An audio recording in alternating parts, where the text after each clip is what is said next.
अब that rehabilitation process, इन परिस्थितियों में हम बिल्कुल भी वहाँ नौकरी करने को तैयार नहीं। कश्मीर के मुख्तलिफ मकामात पर अपनी मुलाजमत करने वाले डोगरा टीचरों और मुलाजमीन ने आज भी जम्मू में अपना एहतजाज जारी रखा।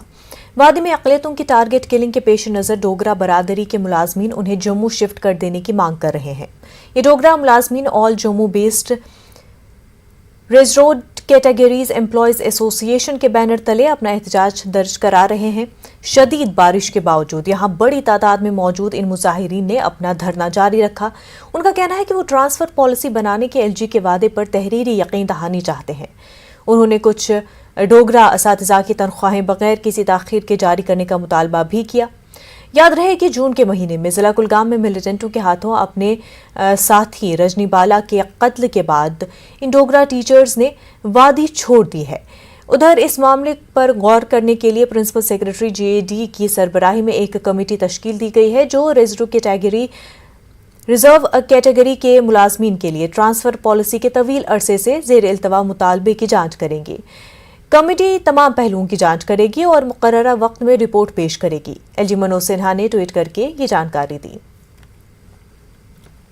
जो जम्मू कश्मीर का मसला नहीं है, इसमें इंटर डिस्ट्रिक्ट रिक्रूटमेंट पॉलिसी पूरे JNK को में लागू हुई है। तो इसमें जम्मू डिवीजन के मुलाजिम भी हैं जो अभी प्रोटेस्ट तो डायरेक्टली ज्वाइन नहीं कर सकते हैं ड्यू टू कि उनका नॉर्मल है जहाँ, तो हमारा वहाँ लाइफ थ्रेट बना हुआ है, तो हम जहाँ प्रोटेस्ट कर रहे हैं। लेकिन ये हज़ारों की तादाद में जितने भी ड्यूटी के अंदर डिपार्टमेंट्स होते हैं उसमें काम कर रहे हैं। तो अब ये हज़ारों मुलाजिम अपनी उम्मीद जो है एलजी साहब पे लगा के बैठे हुए हैं कि कब वो रिटर्न में हमें ऑर्डर मिलता है ट्रांसफ़र पॉलिसी का, और उस पर ग्राउंड लेवल पे जब कैसी इम्प्लीमेंटेशन होती है। हमारे पास कोई और ऑप्शन नहीं है। अगर हमारे पास ऑप्शन होता तो हम अपने वर्क प्लेस पे होते। हमारी सिचुएशन वैसी नहीं है कि हम अपने वर्क प्लेस पे जा सकें, और हमारी एक ही अपील है एलजी सर से कि जो एश्योरेंस आपने हमें दिया आप उसको इम्प्लीमेंट कीजिए, हम आपके साथ हैं। आप उसको जल्दी इम्प्लीमेंट कीजिए, क्योंकि सिर्फ ये एक एम्प्लॉय की बात नहीं है सर, इसमें हमारी फैमिली सफ़र कर रही है, हमारे बच्चे सफ़र कर रहे हैं। आज जब सबके बच्चे स्कूल्स में जा रहे हैं और हमारे बच्चे हमारे साथ धरने पे बैठे हैं, घर में बैठे हैं, तो हमारी यही अपील है एलजी सर से कि जो एश्योरेंस आपने दिया है आप उसको कंप्लीट कीजिए, और जब तक ये एश्योरेंस रिटर्न फॉर्म में नहीं आएगा तब तक हम धरने पे बैठे रहेंगे। लद्दाख में करगिल विजय दिवस की तैयारियां मुकम्मल हो चुकी हैं और फौज के आला ऑफिसर्स और दर्जनों मीडिया नुमाइंदे द्रास पहुंच चुके हैं। कई साल गुजर जाने के बाद भी लोग अपने नुकसानात भूल नहीं पाए हैं। गाय, भेड़, बकरी हलाक होने की वजह से यहाँ मवेशी पालन की सनत खत्म हो चुकी है। मकामी लोग 23 साल बाद भी उस वक्त रकम होने वाली दास्तानें सुनाए भूलते नहीं। ढाबा वाले नसीब खान ने उस वक्त फौजियों को मुफ्त में चाय पिलाई थी। नहीं, जो इंतज़ामिया है तो उन्होंने उसकी भरपाई अभी तक नहीं की है।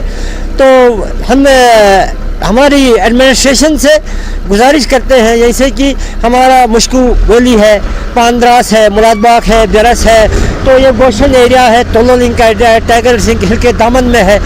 तो उनको लाइफ स्टॉक अभी तक उनको कोई इमदाद, कोई ज़मीनी सतह पे कोई इमदाद वगैरह नहीं मिली है। हाँ, आर्मी ने बहुत सारे प्रोग्राम चलाए, तो बदकिस्मती से अभी वो भी डिफंग हो गए कुछ सालों में। 1-2 साल में आर्मी वालों ने भी मदद करना छोड़ दिया, क्योंकि बहुत पहले मदद करते थे, गरीबों की मदद करते थे, आम जो बच्चे हैं स्टडी करते थे उनकी मदद करते थे, तो शायद वो भी शायद भूल गए बीच में। मैं यहाँ होटल चलाता हूँ, छोटा ढाबा, और पब्लिक का सेवा करता हूँ। उससे भी यहाँ पब्लिक कोई था ही नहीं, सब चले गए थे। मैं अकेला था 99 से पहले, काफ़ी रहा मैं यहाँ, तो अकेला था। मैं सबको खाना खुना खिलाता था, चाय पिलाता था, सबकी सेवा करता था। दूसरा ये एसिस्टेंट थे यहाँ सोनम, उन्होंने बहुत साथ दिया सब पब्लिक का, इतना साथ दिया कोई हिसाब नहीं है। तो डीएसपी बन गए वो। और फिर दूसरा ये बरकत अली थे, इन्होंने भी बहुत साथ दिया, मेरा भी साथ दिया। मुझे तो फौजियों ने राशन तक दिया, मटेरियल तक दिया। द्रास में करगिल विजय दिवस की तकरीबात का आगाज हो चुका है। आज जंगी यादगार पर इस सिलसिले में प्रोग्राम मुनक्किद किया गया था।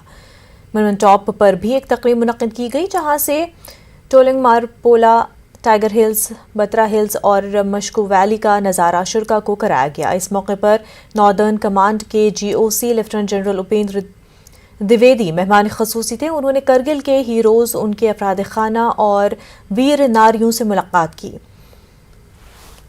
एवरेस्ट की चोटी सर करने वाली विजेंद्र पाल इस मौके पर जज्बाती हो गई। हर साल यहाँ आते हैं तो यहाँ पर जो करगिल में हमारे शहीद हुए जवानों को श्रद्धांजलि देने के लिए यहाँ पर कांटे होते हैं, तो इसके लिए मैं भी लेह से आके हमेशा ये श्रद्धांजलि देने के लिए यहाँ इकट्ठे होता हूँ। आज यहाँ सब आया हुए थे कि हमारे काफ़ी वीर नारीस और उनके फैमिलीज बच्चे वगैरह आए हुए, उनसे मिलके बहुत खुशी हुआ, क्योंकि उनको यहाँ पर हालात क्या हुआ उस वक्त, उनके पिताजी के साथ क्या हुआ, उनके हस्बैंड के साथ क्या हुआ, ये सारा डिटेल से सुन के उनका छाती भी चौड़ा हो। मैं बहुत ही इमोशनल हो जाती हूँ जब विजुलाइज करती हूँ कि किस तरह से हमारे जवानों ने अपना ज़िंदगी सेक्रीफाइस करके हमको आज़ाद किया। मैं यहाँ पे 1999 में अगस्त में आई थी, तब तो सारे बोफोर्स गन से पूरा घाटी गूंज रहा था। उस टाइम द्रास से होते हुए गई थी और अभी दोबारा लगभग 5000 किलोमीटर की मेहनत के बाद हमारे इंडियन आर्मी ने जो सम्मान दिया, जो वो तो मेरे लिए, मुझे तो लगता है जैसे मेरे लाइफ टाइम अचीवमेंट अवार्ड मुझे मिला। ये सम्मान की मैंने कभी कल्पना भी नहीं की थी। दौरान जंग जो है यहाँ के पब्लिक का जो है काफ़ी नुकसान हुआ। यहाँ हर गांव में, मैं अपने गांव की बात कर रहा हूँ, हमारे मुश्कू वैली में कम से कम 600 से लेकर 700 तक जो भेड़ू हमारे लोग पालते थे। हमारे पास गाय थी, हमारे पास घोड़े थे। तो जंग के बाद जो है हमें बिल्कुल देखने को नहीं मिला, क्योंकि हमारे पूरा जो माल मवेशी था वो पूरी तरह ख़त्म हो चुका था। हमारा जो पूरा जो माशी हालात जो है वो बुरी तरह से गिर गया, क्योंकि हमारे हम जिस चीज़ से गुजारा करते थे, जैसे हमारे घोड़े हैं, गाय वगैरह हैं, भेड़ू हैं, वो जो है पूरी तरीके से ख़त्म हो चुका था। तो उस गवर्नमेंट की तरफ से जो है हमें जो कोई इमदाद नहीं मिला। तो अकोमोडेशन भी है ample in Dras. Only thing is कि इसको प्रॉपरली द्रास को टूरिज्म में और ज़्यादा डेवलप किया जाए और ज़्यादा शोकेस किया जाए। विंटर टूरिज्म लद्दाख का प्रमोट करना है तो we need Dras is the main attraction point. Ladakh UT 700 से ज़्यादा मुख्तलिफ पोस्टों के लिए पहला अहलियती इम्तहान मुनक्किद करा रहा है। इस सिलसिले में स्टाफ सिलेक्शन कमीशन को हज़ारों दरख्वास्तें मौसूल हुई हैं। उम्मीदवारों ने पसंद का इम्तहानी मरकज़ न दिए जाने की शिकायत की है। लेह में लद्दाख पहाड़ी काउंसिल के चीफ एग्जीक्यूटिव काउंसलर ताशिक ग्यालसन ने कमीशन के साथ ताउन करने की स्टूडेंट से शिकायत की है। उन्होंने कुछ दरख्वास्तें मुस्तरद होने के मामले को देखने की बात कही। हमारे जो बच्चों ने जो है एग्ज़ाम सेंटर्स जो है ले आउट किया था, लेकिन उनको जम्मू दिया गया, इस तरह के इश्यूज था। और फॉर्म्स में जो है कुछ छोटे कुछ एरर्स के कारण जो है उनके फॉर्म्स को रिजेक्ट किया गया करके इस तरह के इश्यूज आया। जो ही हमें इंफॉर्मेशन कल शाम को मिला, तब से जो है हमने इमीडिएटली जो है यूटी एडमिनिस्ट्रेशंस के कंसर्न डिपार्टमेंट को हमने फ़ोन किया और उनको हमने ये बताया कि इमीडिएटली इस मैटर्स को आपको जो है एसएससी कमीशन के साथ टेकअप करना चाहिए।